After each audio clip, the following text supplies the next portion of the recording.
ये तब की बात है जब लोग सोने के घड़े में पानी पिया करते थे। एक गांव में एक अमीर व्यापारी था जिसकी एक बेटी थी जिसे वो बहुत प्यार करता था। बेटी जब बड़ी हो गई तो व्यापारी ने उसके लिए लड़का देखना शुरू कर दिया।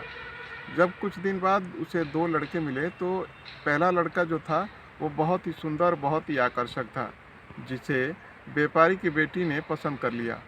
दूसरा लड़का था जो एक गुणवान लड़का था, बहुत ही बुद्धिमान और समझदार लड़का था, लेकिन एक साधारण लड़का था।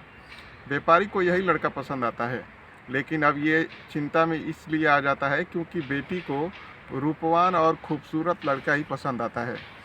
अब ये इस चिंता में आ जाता है तो एक संत के पास जाता है। जब संत के पास ये अपनी सारी बातें कहता है तो जो महात्मा थे, जो संत थे, उन्होंने कहा कि ठीक है, तुम कल मेरे पास आना और मैं तुम्हारी इस समस्या का हल निकाल देता हूँ।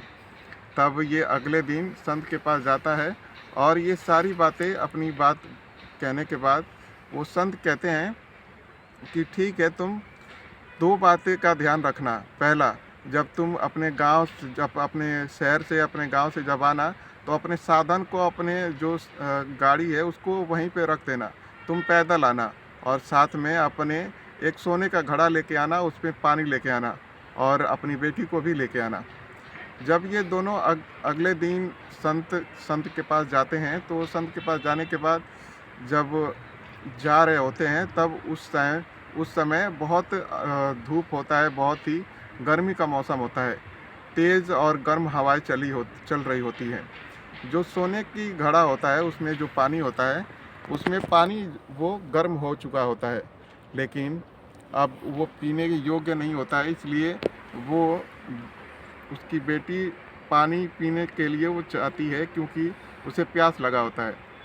अब कुछ देर बाद वो थके हारे और प्यासी उस संत के पास जाते हैं। तो जाने के बाद जब वो कहती है कि बाबा मुझे पानी चाहिए क्योंकि मुझे प्यास लगी है, तब उस संत ने वो एक मिट्टी में, जो मिट्टी का घड़ा होता है उसमें पानी रखा होता है, तब संत ने उस पानी को दे देते हैं और देने के बाद कहते हैं कि देखो बेटा, तुम्हारे पास सोने का घड़ा था और तुम्हारे पास पानी भी था, लेकिन तुम्हारी इस प्यास को नहीं बुझा पाया, लेकिन ये मिट्टी का घड़ा ही तुम्हारे प्यास को बुझा पाया है।